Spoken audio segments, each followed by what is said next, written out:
You are listening to Jerry-Royce-Live Worldwide Podcast. Hi, I am recording artist Marilyn Dunn from St. Louis, Missouri. If you are looking for some soul-stirring, anointed, spiritual, and heartfelt music, visit my website at www.marilynnDunnMinistries.com. Or you can also find me on CD Baby, iTunes, and Reverb Nation. For booking information, contact Mr. Kevin Dunn at 636-856-0551. That's 636-856-0551. Hi, you are listening to Jerry-Royce-Live Worldwide, and this is author Vanessa Santiago-Jerman. You are listening to PositivePower21.org with Jerry Royce.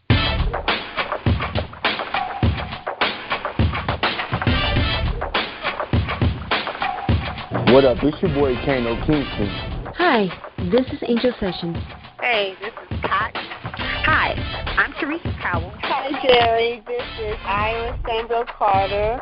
Hi, this is Phil Powers. Hello, this is Teresa Bobby with Jerry Royce Live. Hi, I'm Philip Byrne. I'm live on the Jerry Royce Show. Hey, what it do? It's your boy Houston Saint. Peace, this is Dahlia the Poet, spoken word artist. Hello, this is Ramon Marquis with Jerry Royce Live. All right, everyone. You got Robin Lynn, and I'm keeping it live right now on Jerry Royce Live. Hey, what's going on, everybody? What's up?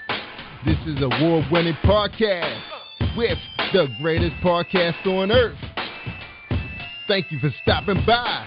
I'm your host, Jerry Royce Live Worldwide on Internet Radio, where you get your positive on. So when it's all positive, it's all power. That's positive power. This is a worldwide podcast for growth, wealth, and success. Thank you.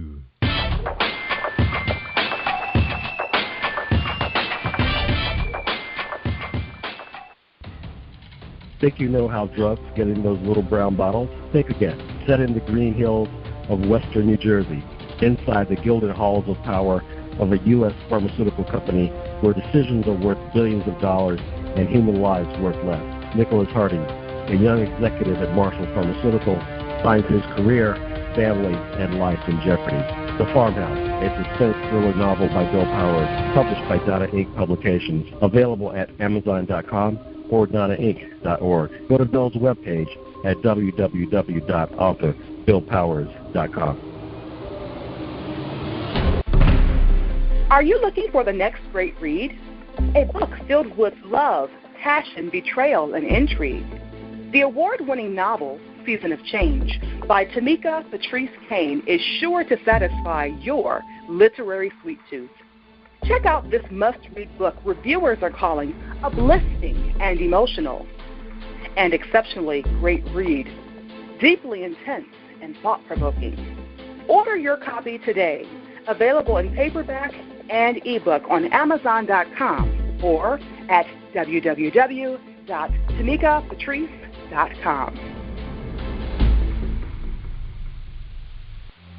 Are you an author looking for promotional services or a reader looking for a great read at low prices? In this competitive world of books, Writing Royalty Promotions is dedicated to bringing authors and readers together to build a greater respect for literature through our various promotional services and online bookstore. So head over to WritingRoyaltyPromotions.com and check us out.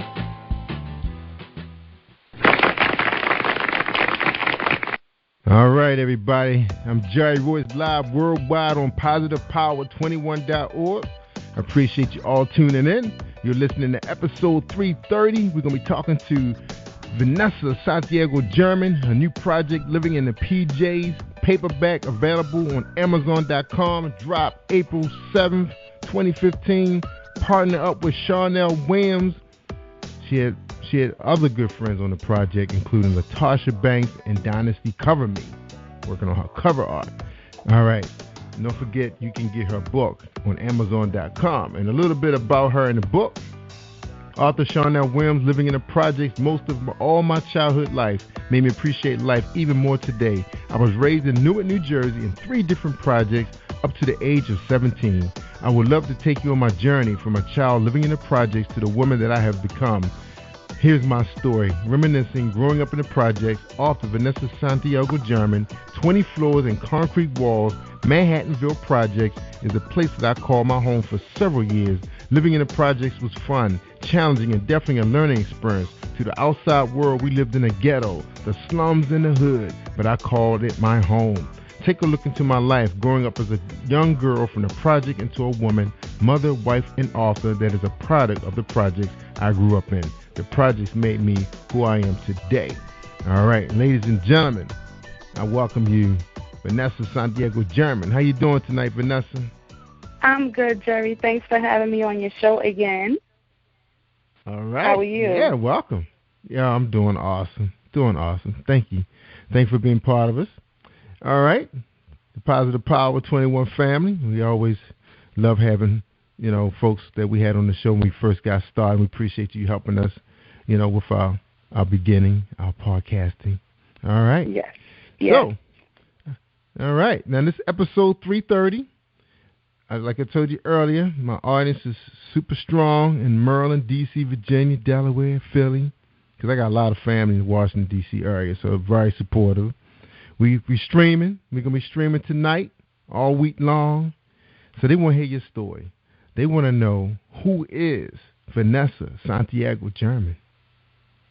Well, the author, Vanessa Santiago-Jerman, I would say started maybe about 5-6 years ago. But I've been writing ever since I was a kid. I've been writing since the age of 8 years old. And back then, writing to me was just like an escape, just to get away from my reality of life and things that I was going through, as a child. But I took becoming an author more seriously about 5 years ago when I published my first self-published my first book, Love, Thoughts, and Poems. Good. Now, that piece I read, with your book on Amazon. Now, is that true? Is that your life? Yes, these are true stories. Yes, they're both our true stories about growing up living in the PJs, and that's the projects for whoever doesn't know what PJ stands for. Yeah. Wow. So definitely true stories. True story. So you started at a very young age in the book, and we're gonna get into the book. But we're going to talk a lot about you. Now, what was it like growing up in the projects? I have family, on the east side of Baltimore. We used to go visit them during the summer months. But, it's all nice during the daytime. Everybody friendly and playing games. It changes at night, though. You don't want to be out past 10:30. Uh-oh. So tell us a little bit about, your neighborhood.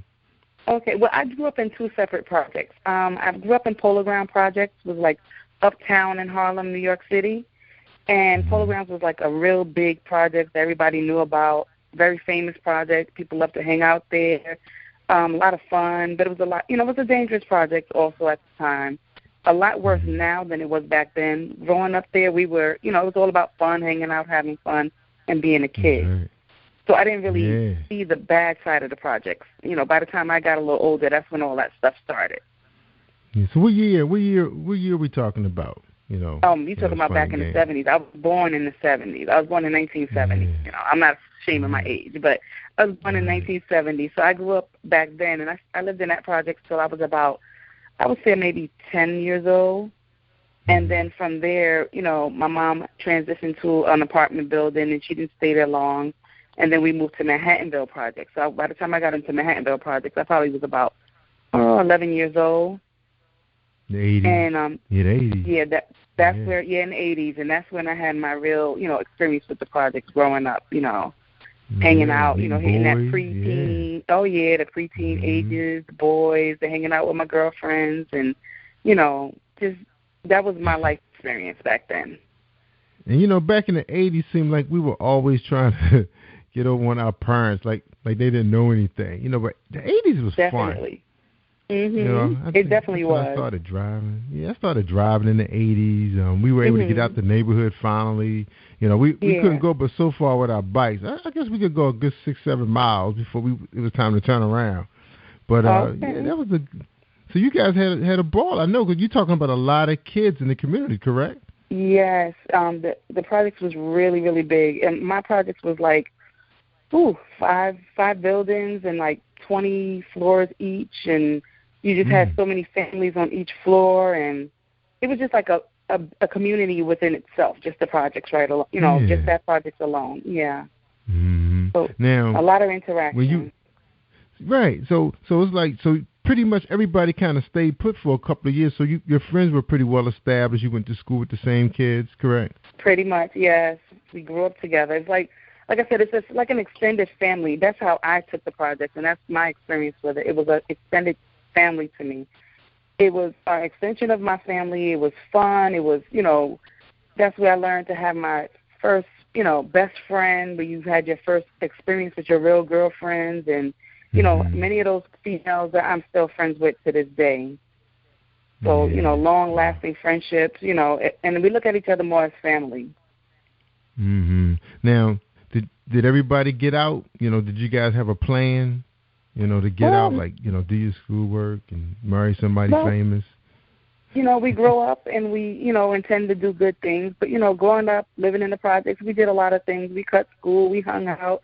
Some of us finished school, some of us didn't, some of us became successful, some of us didn't. But, that's what anywhere you live and you have your life choices and, decide on, if I'm going to do the right thing and get my life together, or if I'm going to just hang out and, let life happen to me instead of, me making life happen.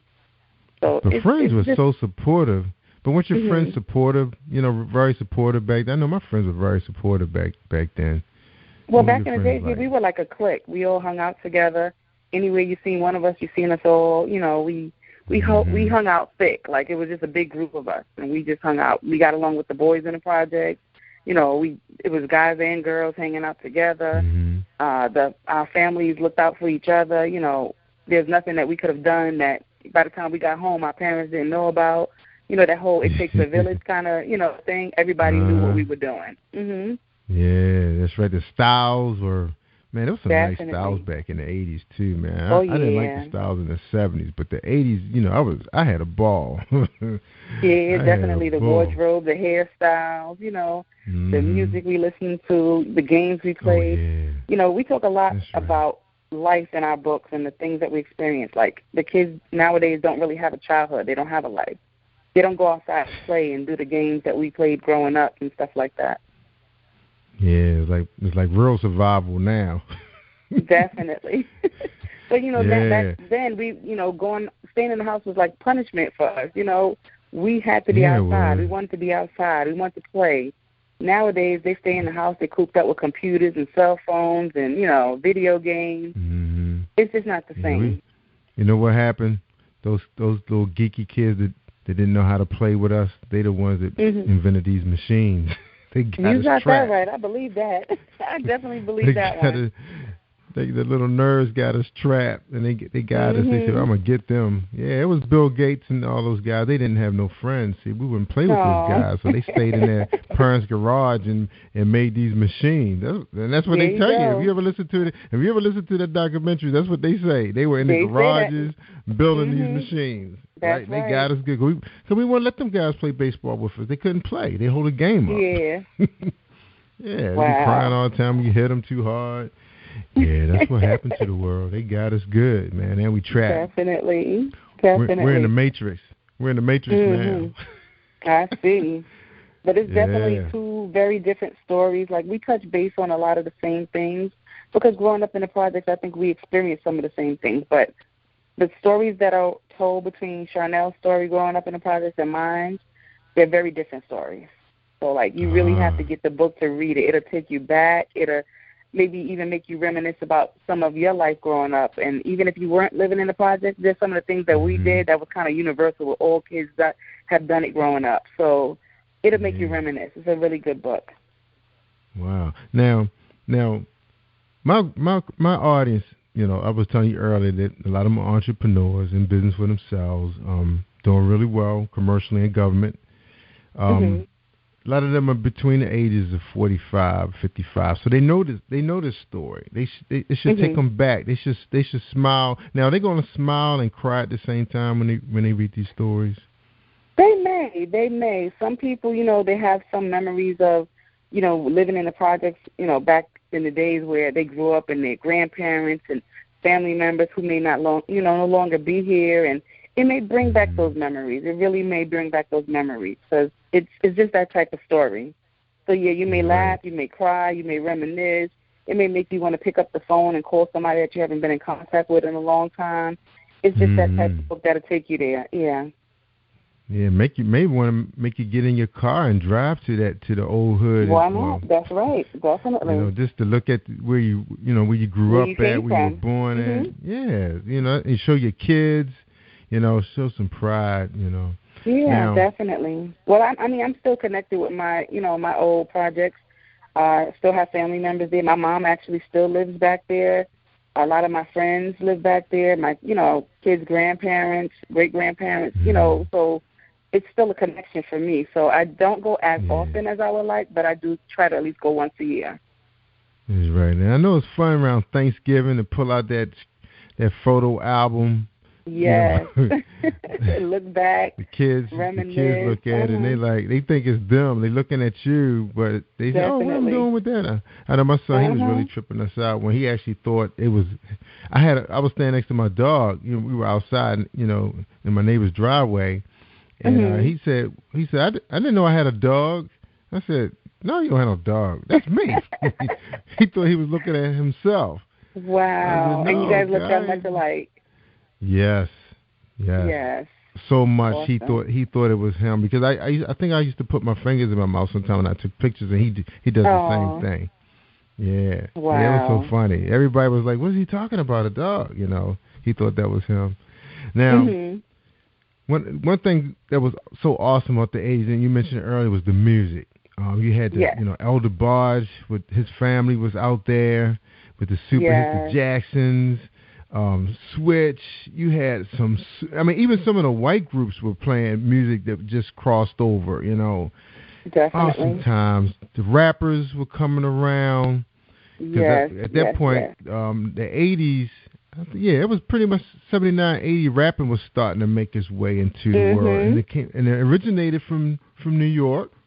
Yeah. What was going on? What was going on? This new age. 4. Yeah, remember them back in the days and stuff like that? Well, some of them came from actually the building that I grew up in, so I talk about that a little bit in my book as well. Yep. Good. Now the break dancing, popping, battling, rap battling in the park. Yeah. It kind of reminds me of the movie, what is it, Brown Sugar?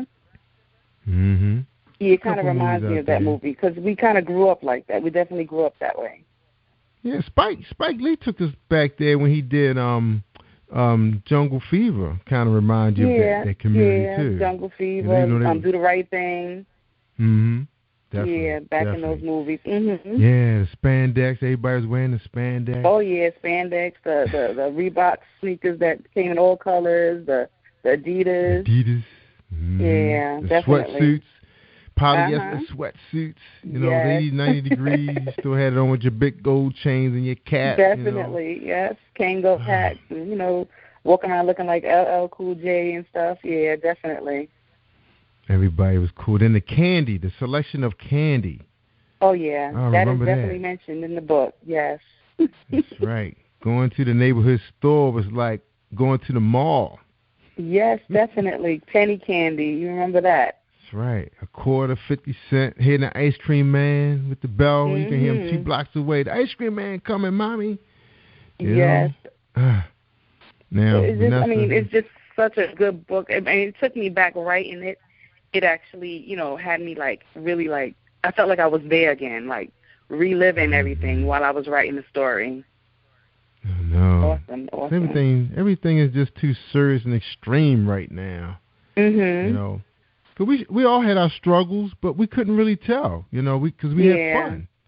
Definitely. We had fun, just like the job. A lot of us are on jobs, we're not having no fun there because the boss is just too strict, because they made the hardest worker the boss, so they think everybody's supposed to work like them.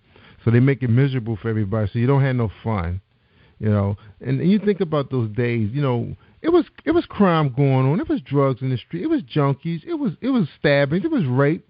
Same stuff going on now, but it wasn't like it was the only news, Definitely. like now. Mm-hmm. Yeah, it was kidnappings and human trafficking was going on back then. Kidnapping. But, yes, all of that stuff was going on. Mm-hmm. Yeah, same thing. Wars, Vietnam. Everything, definitely. Yeah. But we still had lived, guys we still had fun. Mm-hmm. That's right. Still had fun.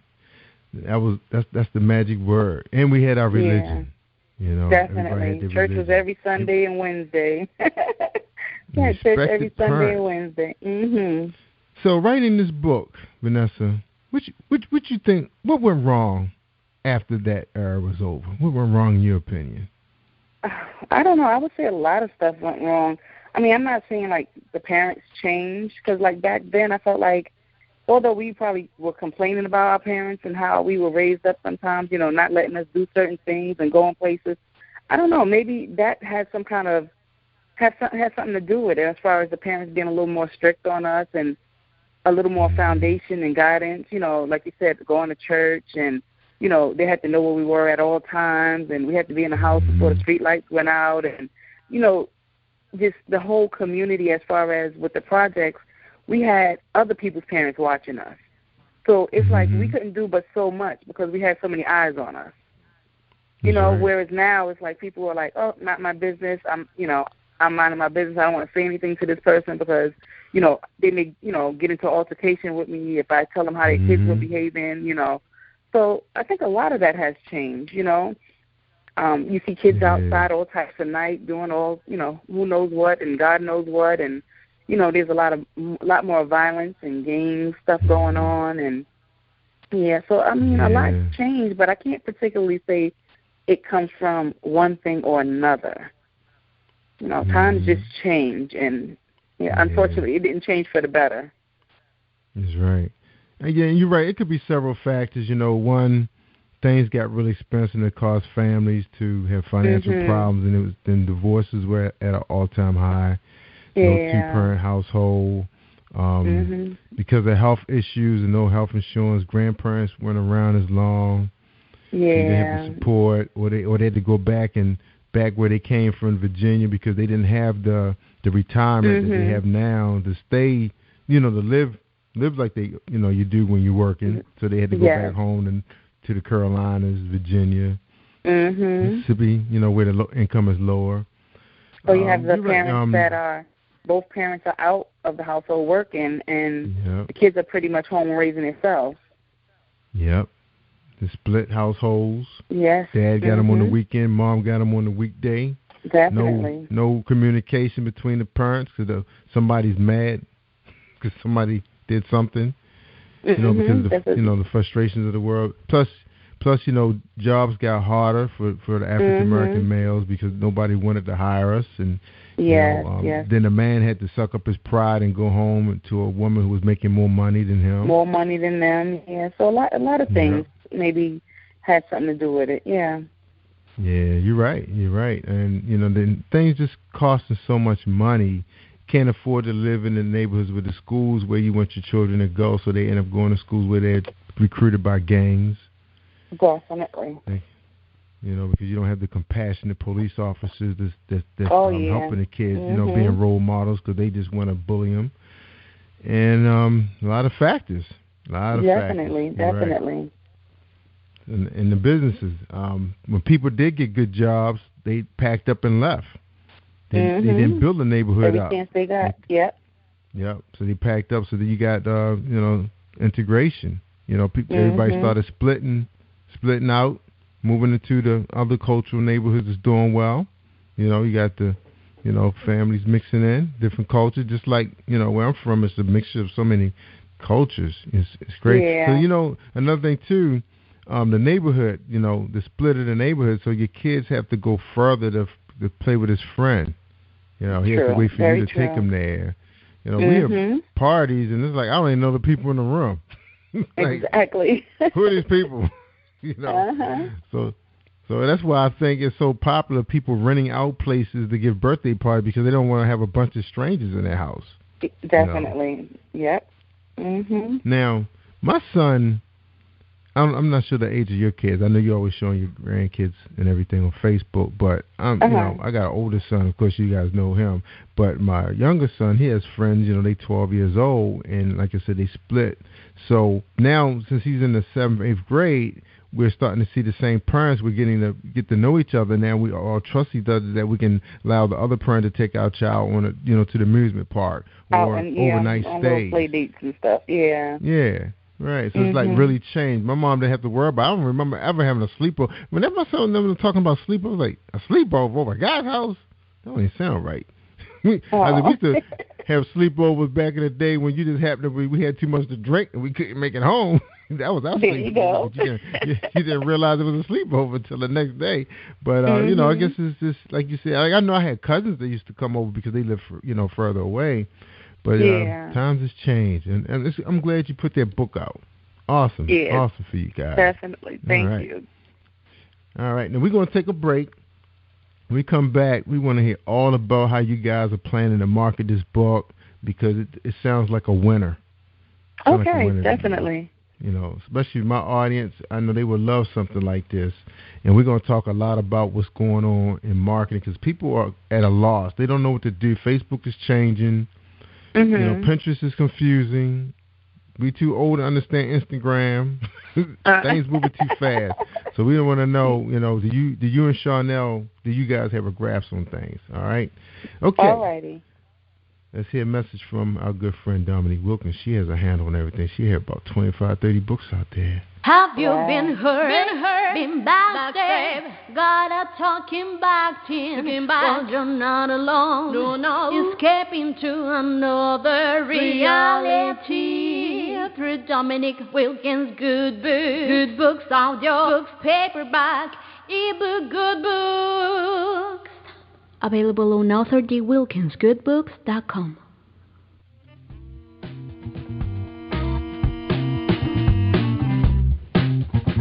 Are you an avid reader of urban fiction, looking for drama, suspense, and more? Readswell Publishing is dedicated to bringing the world's best literature to our readers. Urban fiction, erotica, sci-fi, mainstream fiction, and children's literature are just some of the genres produced by our diversified family of authors. You can reach us on Facebook, Twitter, Instagram, and at our website, www.readswellpublishing.com.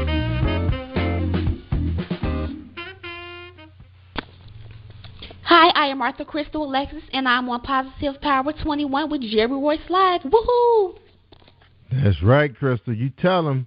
All right, you're listening to episode 330 with Vanessa Santiago-Jerman and her good friend Sharnel Williams, who's not here today, but she's part of this publication. Also, we got Latasha Banks, who assisted with editing, and Dynasty Cover Me cover design. Love the book cover. Congratulations Definitely. on the project. Yeah, Thank you. congratulations. All right. Now, we've been talking about back in the day. It's a lot of people will understand this book. It's a lot of us, we still working, dealing with the job. We need something to make us excited again. Talk about the good old days. How are you and Sharnel, how are you guys pushing this book? How can people find it? Well, definitely, right now it's on Amazon. It should be on Book of Millions. It should be on createspace.com. Sharnel has a website. I think it's authorsharnel.com. And I have a website, which it's not on my website yet, but it will be. I'm kind of revamping my website, so I'll give that information to you a little later on. The book, we're doing the best we can. We're putting it out on social media. We're doing book fairs. We're doing blog tours. We're trying to get it into libraries. Definitely, the whole word of mouth thing, and book trailers. We're going to have a book trailer about it. And, anything that we can do to get it out there, we're going to push it. Definitely push it. That's right. All right. Now, I had a young man on the show last night, and I know he's going to become a fan. You know, he's really excited about, you know, doing the second show. And he's been away for a while. He's been away half his life. He comes out, bam, social media, the internet. Young guy started a publishing company, pushing his own book. What advice would you give a young person that's thinking or who has started their own company but just don't know where to go, what doors to open? How can you help them? What's your advice? As far as starting your own company? I mean, I guess as far as like getting the word out there, try to get people to find them. How do they get people to find their good book, the book they want to sell? Well, definitely you need to have a website. That's definitely important. It's very important to have a website. Make connections, connect with a lot of people. Whatever his genre is for his book, try to join like groups that cater to that genre, so he can get out there and network and push his book and tell people about his book. A lot of people are doing big things on Twitter, so, he can tweet and put that out there. You get a big following and people retweeting your work. Many people choose videos. You can make some videos, tell people about yourself, about your book, put that out there on YouTube, share it as many times as you want, get other people to share it. I'm a big fan on like being a walking billboard. I'll put a shirt on with my book covers on it, or Author Vanessa, or buttons that say "Ask me about my latest book," or what have you. Conversational starters, so that way people are they're coming up to you like, "Oh, ask me about your book. What's going on with your book? You got a book?" And you start conversations that way. Try to do a lot of book fairs and events. That's very good. It's good to get out there and meet the public, meet your potential customers and people who are going to be following you as an author. So that's really important to me. Good advice. Now, the numbers came out.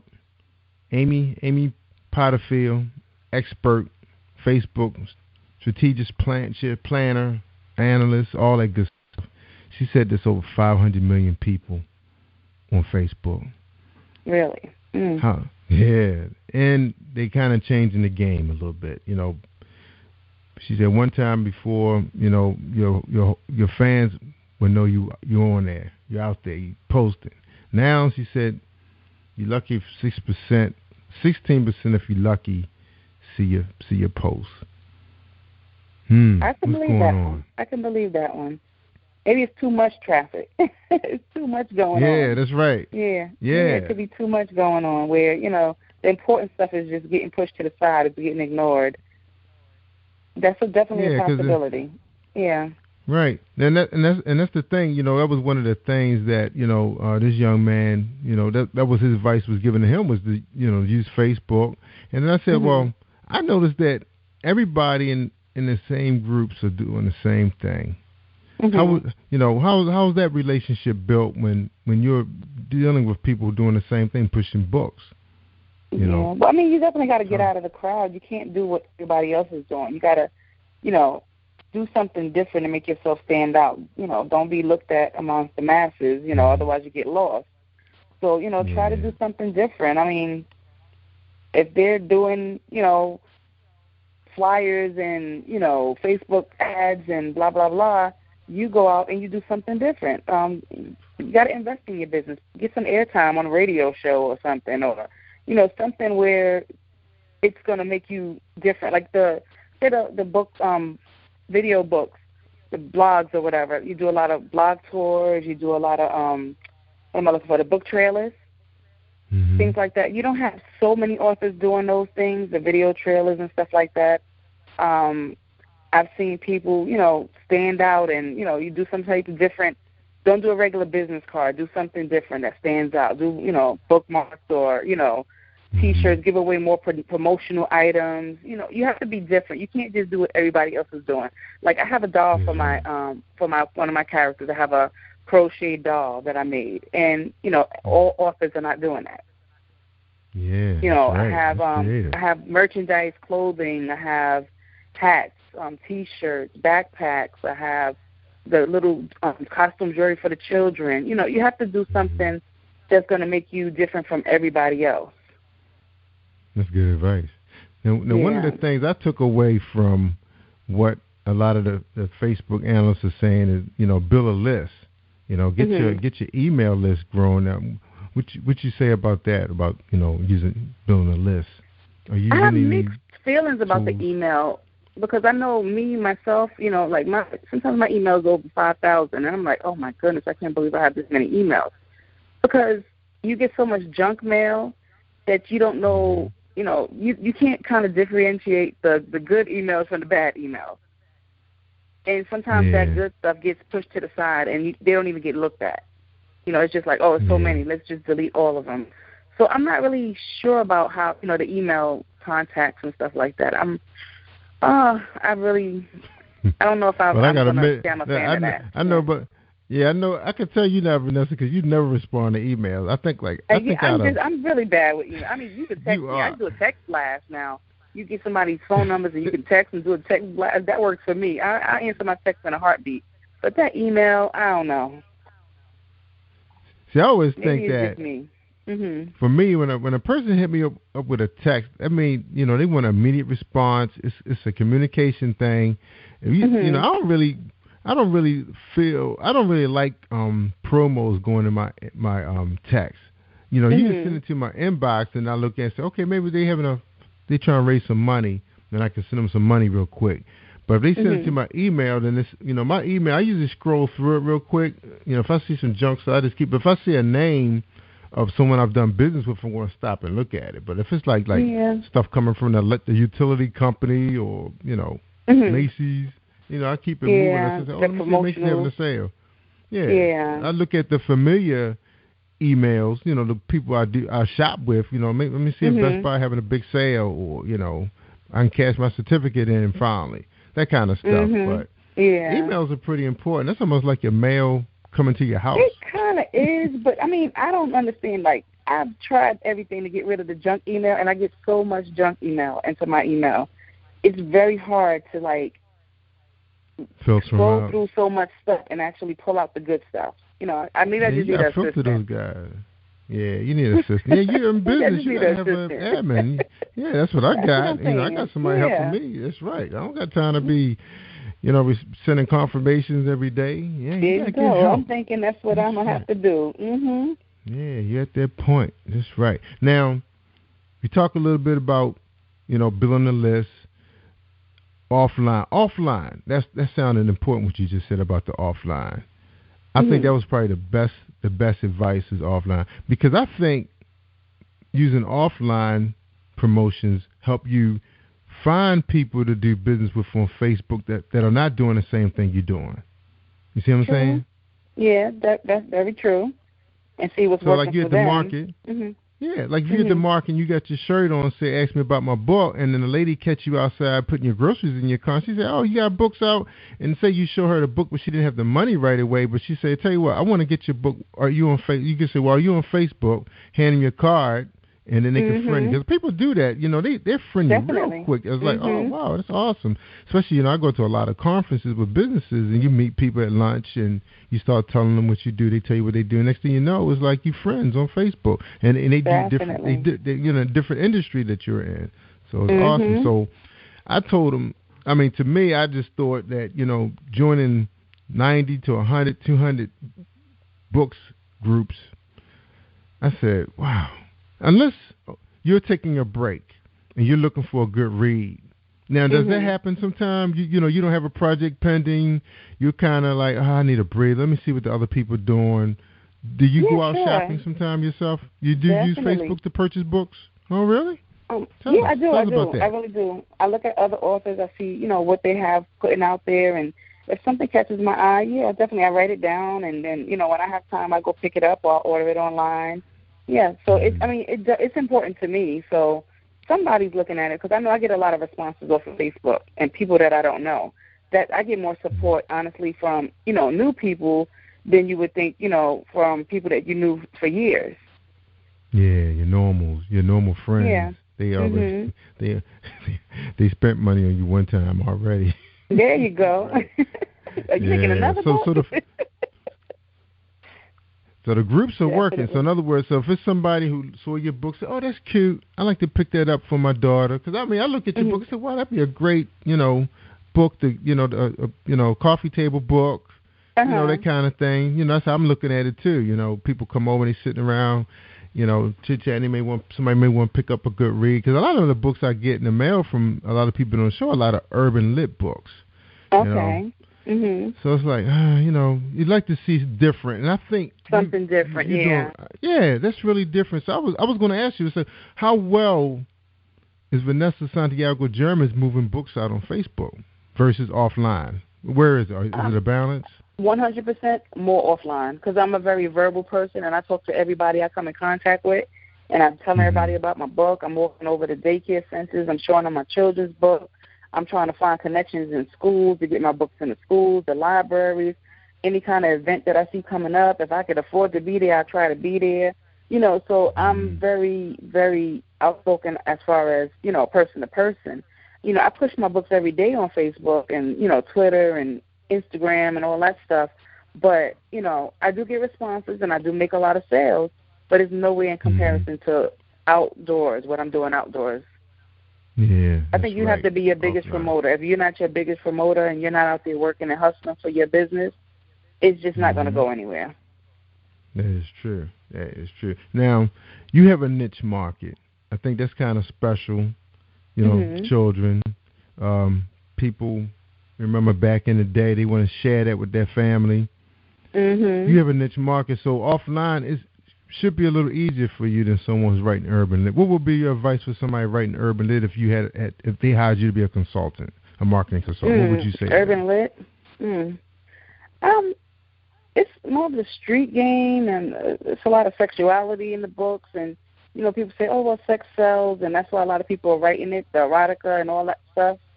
If they were doing that type of things like offline, I would say maybe hook up with some of the little parties, the people that do the home party, the home toy parties, and things like that. More book clubs and things that you can do outdoors as opposed to just online and posting and sharing online, because you really got to get into that whole atmosphere of the people, the type of person you're trying to attract with your book. So if you're doing street literature and stuff like that, maybe hit the hood, hit the those urban areas where people buy those books.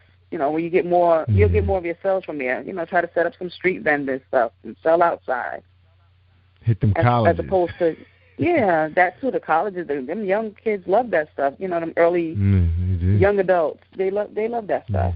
Definitely. Oh yeah, because they couldn't read it. They couldn't read it when they were home. They couldn't read it when they were younger. Now they on their own, and they can read whatever they want to read. That's right. And I can tell you how many times I had some young ladies on the show who, middle age, that come from good home, silver spoon in their mouth, but they wanted to hang with them bad boys. They were interested in the thugs.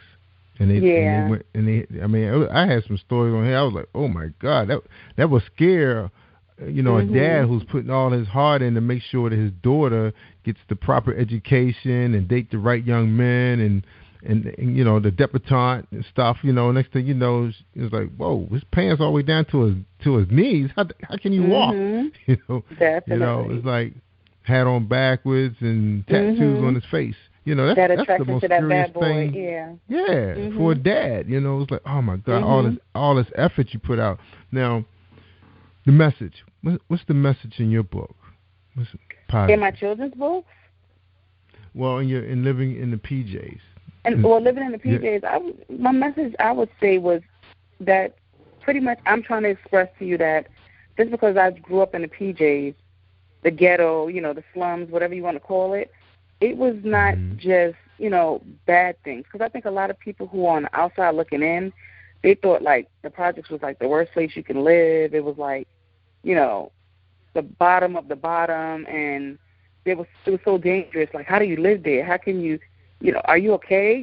That type of thing. And it really wasn't that bad. It was a lot of fun growing up, a lot of love in the projects, a lot of fun, a lot of life experiences. And if you think about it, the stereotypes that a lot of people have towards people who live in the projects, we may have a lot of similarities. You might grow up in the suburbs or, different areas, and I grew up in the projects, but we may have a lot of similarities as far as the things that we did when we were kids, like the games and stuff. Because I had a lady said she grew up on a farm, and she was like, oh, my gosh, I didn't grow up in the projects, but I grew up in a farm, and I had so much fun, and you bring me back to these games that we played when we were little and the things that we did, and she read the book, and she related, even though she didn't grow up in the projects. That's right.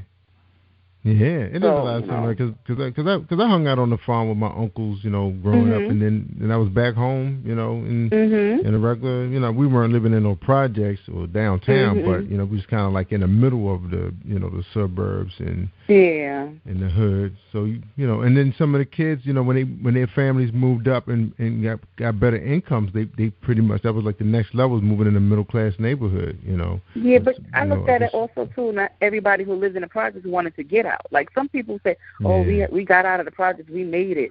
But there's some people who still live in the projects. They're still there. They're happy. They got good jobs. They're working. That's home. And, no matter what, they don't want to leave it. That's home. Yeah. Some people don't. They don't want to. And I talked about that one time to some individuals. I said a lot of the people you can't just say because they live here that they don't know better. They stupid. Exactly. They don't have no education. Some people are comfortable. That's their roots.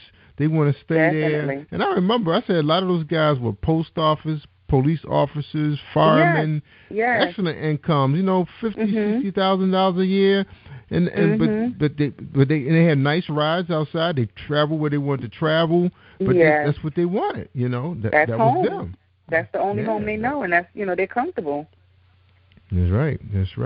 All right, we're gonna take a quick break, and then we come back. We're gonna get your final thoughts for tonight's show, and again, we appreciate you coming on the show and sharing your knowledge about marketing and promotion. Offline, online, because it's rough out there.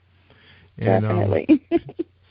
People, it's not just a part-time income for a lot of people. It's the only income. Their only income. All right. So hold tight. We're gonna listen to Miss Darlene Rucker Williams. This is a home-based business for her. Hold tight, everybody. What do you give to a person who has everything? Hi, I'm Darlene Rucker Williams, and I am the owner of Stylish and Stellar Gifts by Dar. I get this question all of the time. At Stylish and Stellar Gifts by Dar, we specialize in customizing gifts for people and pets too. Our gifts are original and one of a kind. Not only do we deliver, we ship as well. We work according to your budget and your theme. We have gifts for all things, including baby showers, sports teams, get well, bridal, birthdays, pets, just because, and that's just to name a few. So let Stylish and Stellar Gifts by Dar take the worry out of your gift giving today and also for the holidays.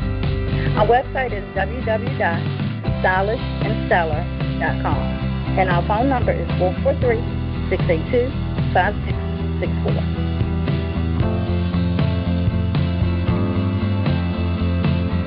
PositivePower21.org Internet Radio.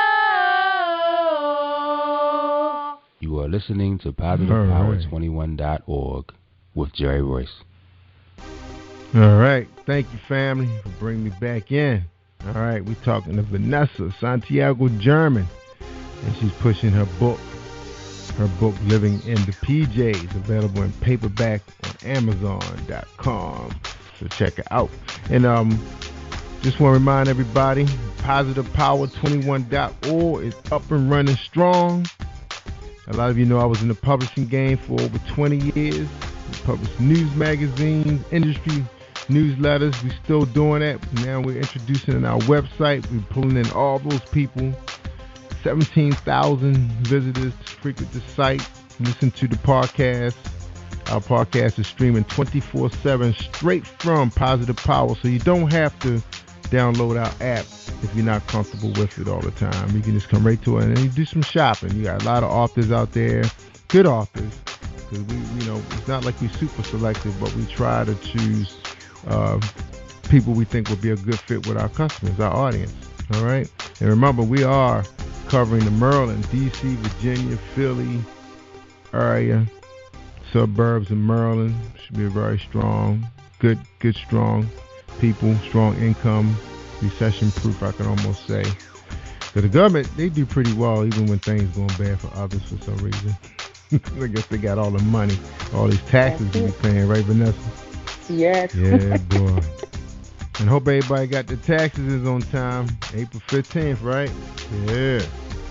You gotta get that thing validated, right? With the post office. Postmark. All right. All right, Vanessa. We appreciate you coming on, sharing all your knowledge. One of the most important things about Positive Power 21.org is that, you know, we want people to be able to come here and get information, you know, how to move forward with their life. And you shared some good information. Very positive. Thank you. Thank you. Right. And now it's your turn to give us one last final thought for tonight's show. Well, I mean, I just want to say I'm writing because I'm trying to reach people. I'm writing definitely a lot of stuff for children because I want to get my message across that I think reading is very important, that children learning to read, that starts at home. It starts at infancy to me. You don't have to wait till your child is a toddler or older to give them a book or read to them.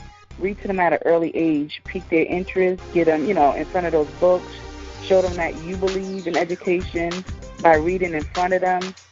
Put that out there for the kids, and the kids will follow what we're doing. And as far as living in the PJs, get out there, buy the book, support me and author Sharnel. It's an excellent book. Everybody knows somebody that lived in the project, or either you grew up in the project, or you had a project down the road or down the street. Just get out there, support it. It's a good message. It's a good book. It'll make you reminisce, bring you back, and make you relive your youth in some way. So, right. Get out there and support, definitely. That's right. And share with a friend. If you don't have the money, you may know somebody who can, split the cost with you, get the book. Yeah, it's a good gift. It can be purchased on Amazon. Amazon.com, Book a Million, BAM, that's BAM.com, Book a Million, Create Space. I'll have it on my website. I'll share that with Jerry because it's being revamped, a new one. But you can also go to BusyBees, childrensboutique.web.com, AuthorSharnel.com. It's there. Hit me up on Facebook, Inspirational V. I'm out there on Twitter, Poetic Affair. I'm just, I'm all over. Put my name in, Google me. People like to say, Google me, I come up. Now, you and Sharnel doing a lot of cross-promotion. That is something that a lot of the podcasters have been talking about, too, collaborating on cross-promotion. I know I've been approached by several guys and gals who want to do that because they want to be able to reach a bigger audience. So when people do come on, or when they do buy cover ads that people, because they miss stuff sometimes, and they come back again and say, oh, let me get that book this time. So that's very important. So we all got to help each other out, support them all in so we can stay around, so we can make it to 2016. There you go. Yeah, that's right. Because I'm sure you guys are planning to probably do some tours. You don't want to just try to sell your books. On June 20th. That's right. Where you going to be? June 20th. Author Sharnel. She has a book fair that she's hosting in Newark, New Jersey. We'll be there June 20th. I believe it's from 11 to 6 p.m. or something like that. This Saturday, April 18th, I'll be in Brooklyn, Ladies' Night in Brooklyn.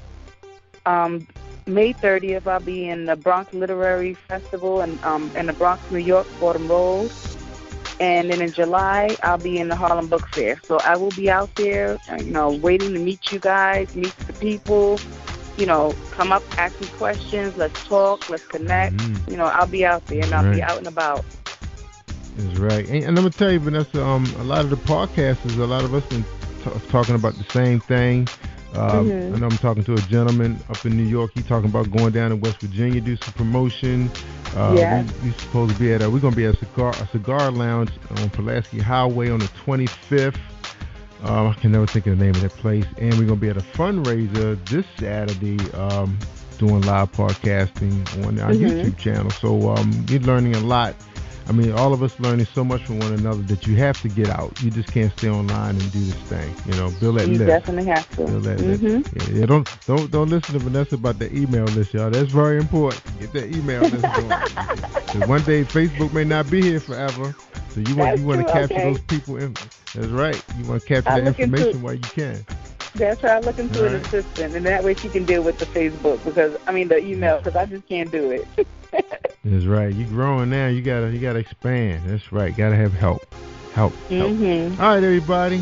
Vanessa, I tell people all the time, they want to hear the good stuff, the real good stuff, just like the story you told today. I mean, we had a good time reminiscing about the good old days. They gotta come to Jerry Royce Live worldwide on positivepower21.org. That's right, y'all. I'm streaming on Spreaker, but I want you to come to positivepower21.org so you can see all those fantastic authors that's been on my show, sharing their work with you right there on our website. Where you just click it, go right to Amazon and buy it. Yeah, I get a little piece of the action, but the main thing is you can find it. Just come right to my site, and all the people you hear on the show, we try to display all of their books on our website. So check it out, positivepower21.org. And that's what be there for about a week. So get a book while you can. All right, I'm Jerry Royce Live worldwide. Thank you for tuning in to Jerry Royce Live on positivepower21.org and Spreaker.com/positivepower21. This is a Royce Enterprises production. And don't forget about replay on Facebook.com/Jerry Royce Live.